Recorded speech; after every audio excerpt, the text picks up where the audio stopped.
Welcome to What the Bible Says, a Lug Nuts podcast group production.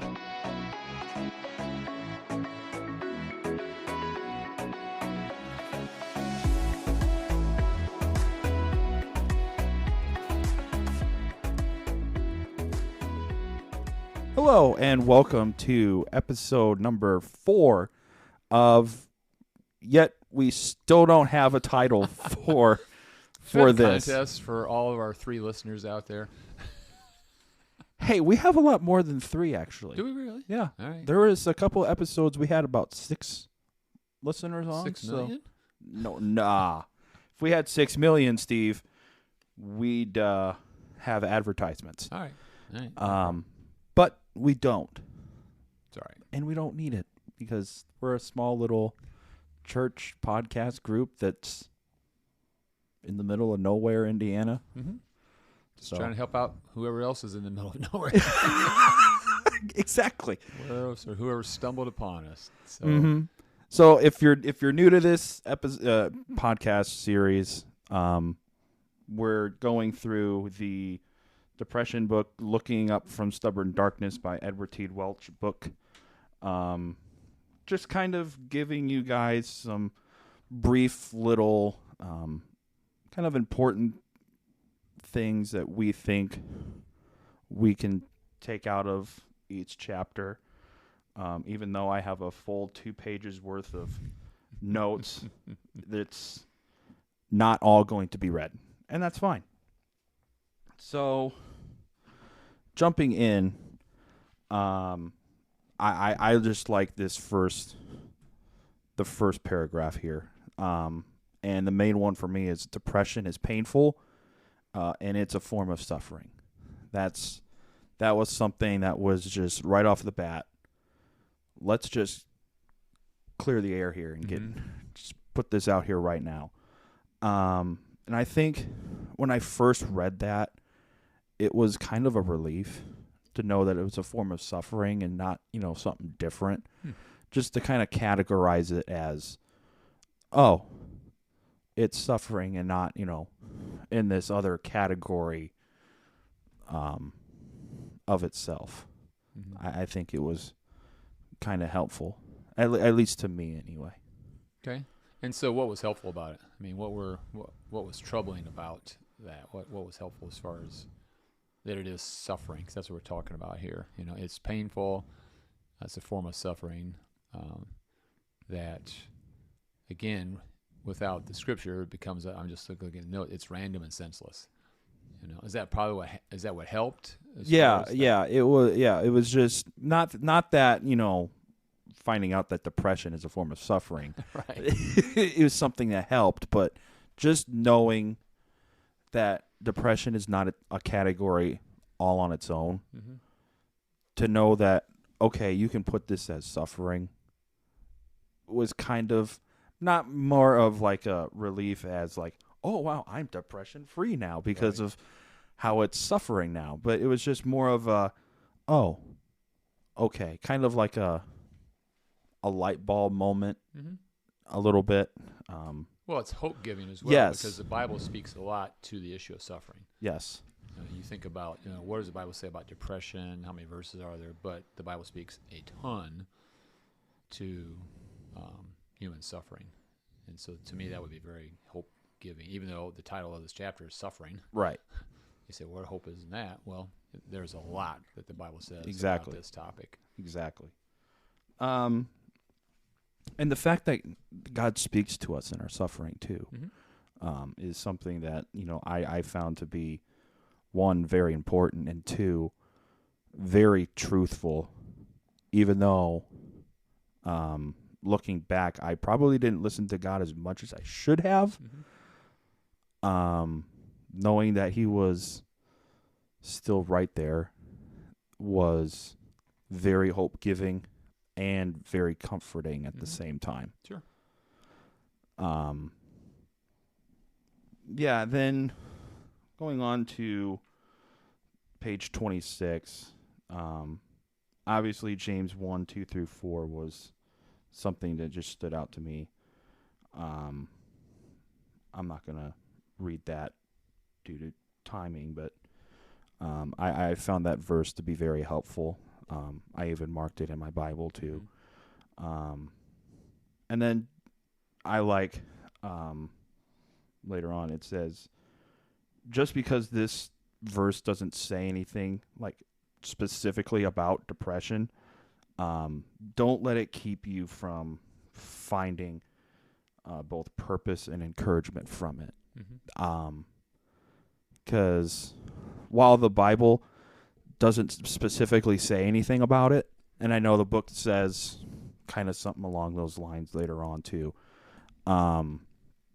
just because it doesn't say anything about depression like verbatim doesn't mean that we still can't go to the Bible when we have depression.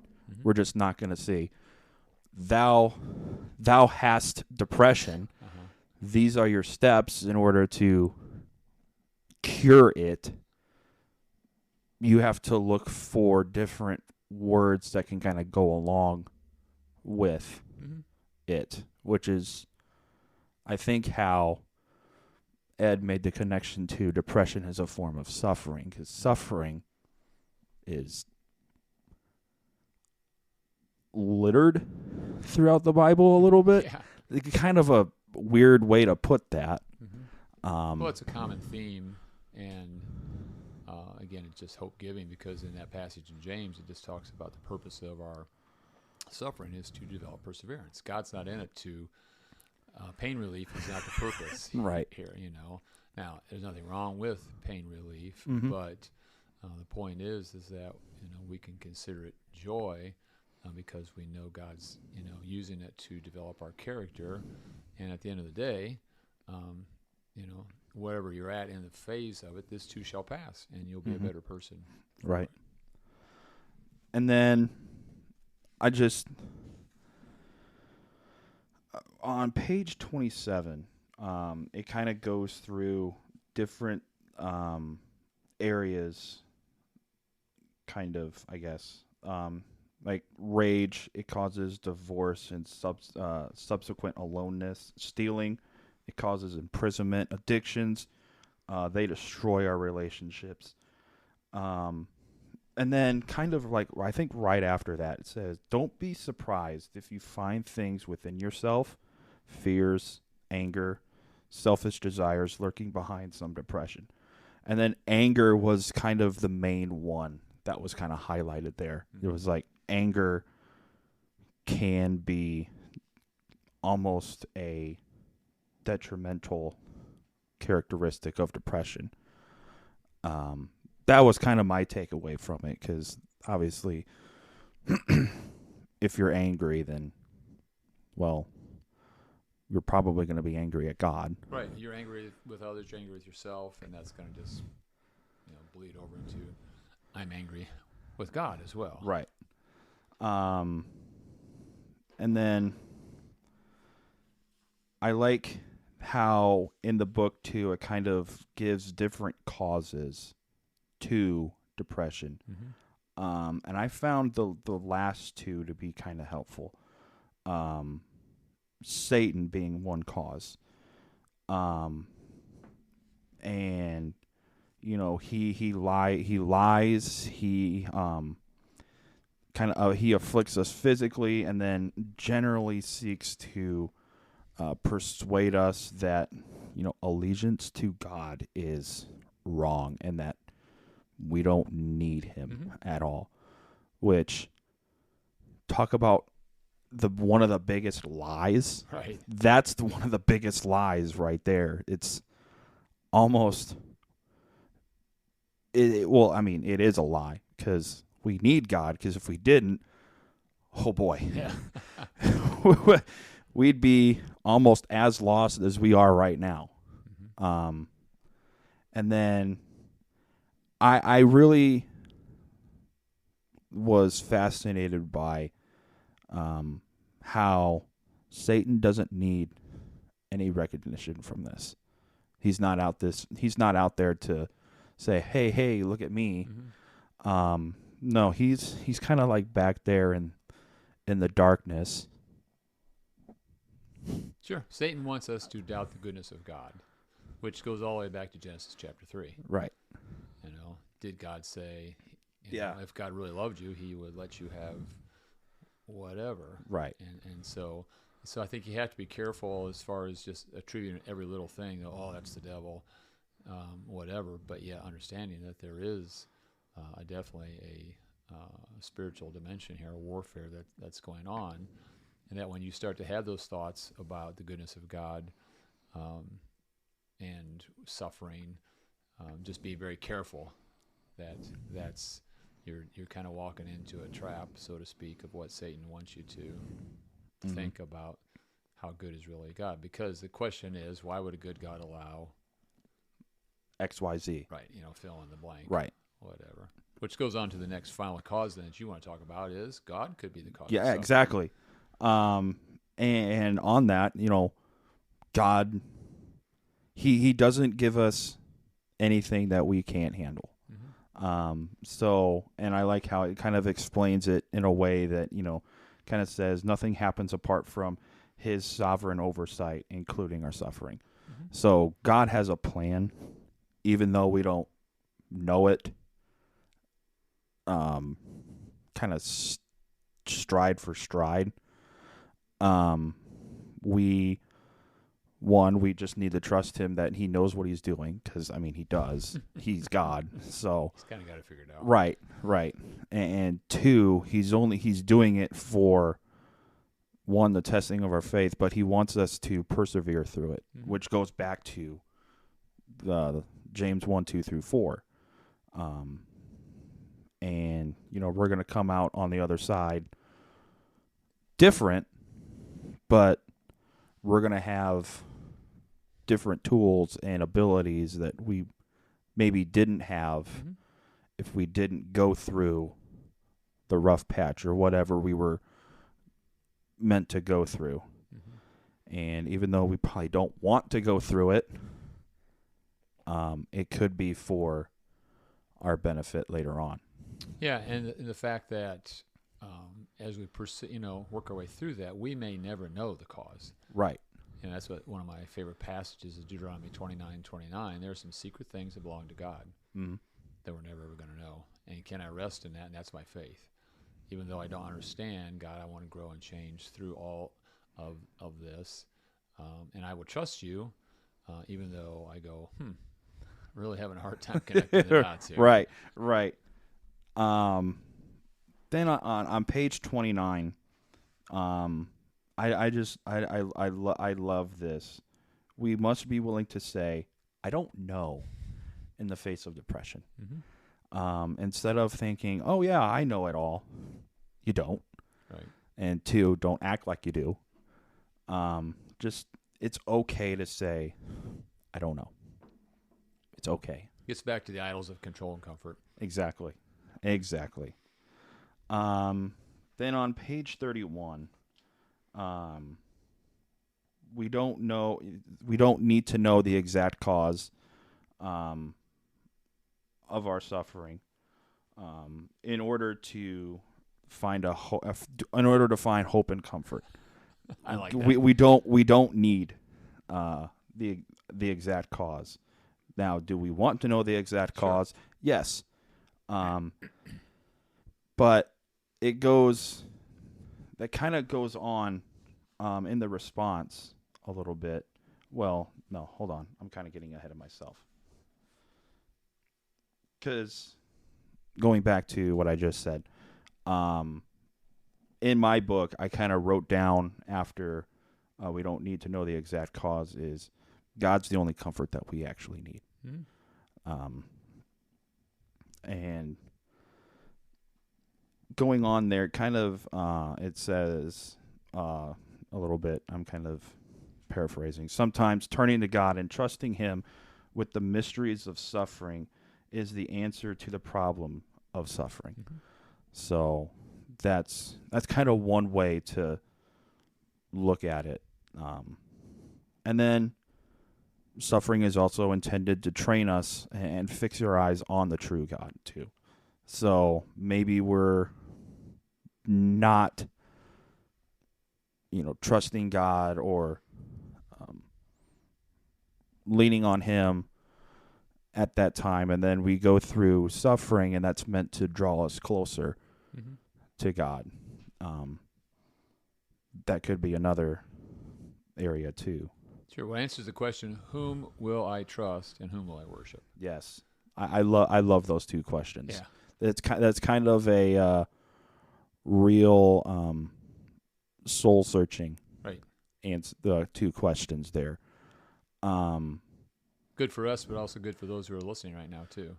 Because again, we just want to make sure that we're not just like talking into microphones here. Right. They're actually human beings listening to what we have to say here, and truly want this to be a very meaningful, helpful Right. session that we have here. And just ask yourself, whom will I trust, and whom will I worship? Mm-hmm. And Mm-hmm. if your name is in either one of those, then you need to take a step back Right. and go, yeah, that's not You a need good place to be. you need to go back and reconsider your answers. And then in the response, I loved, there is hope for sufferers. Mm-hmm. I found that to be real hope giving, and how we've said here in the first few episodes that if you don't have hope, you can lean on ours, and this is kind of the chapter where I think it's time to start not leaning on our hope but finding your own, Mm-hmm. because if you don't have hope right now and you're leaning on ours, put your hope in. There's hope for sufferers. Mm-hmm. That right there is something that can get you through it for the short term. And then knowing that there's tens of thousands of other people who have grown from their suffering, persevered, and can bear the testimony of God as well through that. I mean, you can just look around. There's a bunch of people that you probably know personally that have been through suffering or have some form of suffering, Mm-hmm. and have testimony to God that it's like, yeah, I went through this, but I think I'm better off now than where I was because, one, I'm closer to God, and two, I have more tools in my tool bag that I can pull from whenever I need it. Sure. And then I love the questions in the response too. Yep. How could God allow such a painful, life-draining event in your life? How could such a God care? And how could He be good? And then kind of there's two ways to look at that. One, there's the angry person shaking their fist at God. And that person, they don't want answers. They're not out to look for answers. They're just being angry at God to be angry at God. Mm-hmm. And He's going to say, you know what? You're not going to know the answer then. But if you're truly asking God or questioning God, like, God, why? Then, He's going to answer you. Now, it's not going to be, oh, thanks for coming to me, Steve, and asking this question. Let me give you an answer. It's not going to be like that. It's going to take time, and it's not going to come. The answer might not come in areas we think the answer is going to come in. It's going to be in a completely different area, probably when we least expect it. Sure. But we are going to get that answer, other than the person who's shaking their fist at God, thinking that they're king of the world, I guess, or feeling better about themselves because they're yelling at God, because what's that going to do? Sure. Nothing. Sure. I think labeling this whole chapter is about labeling depression as suffering.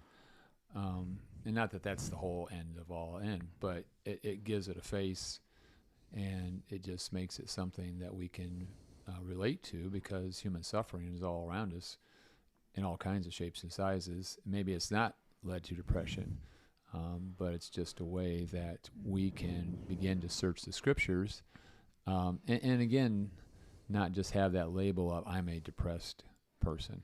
Mm-hmm. There's no hope for me. So if you're out there and it seems like you're digging a hole, don't give up. Right. Don't give up. Mm-hmm.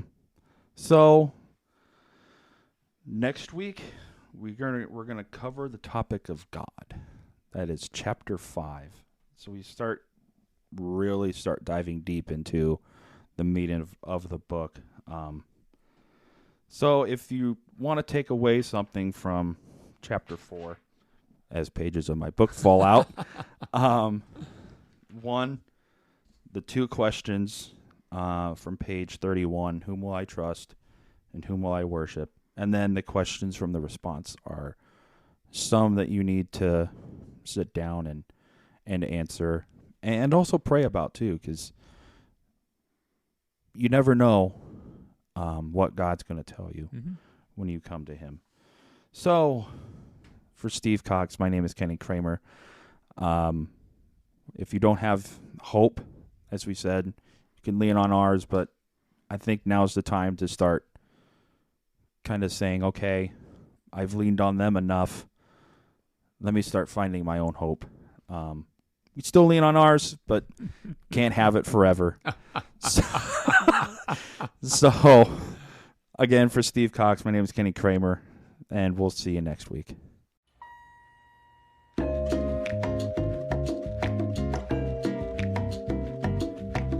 We hope you enjoyed the podcast today. If you did, please check out our website for more podcast episodes and shows at thelugnaspodcastgroup.com. Like us on Facebook and Instagram, and we'll see you next week.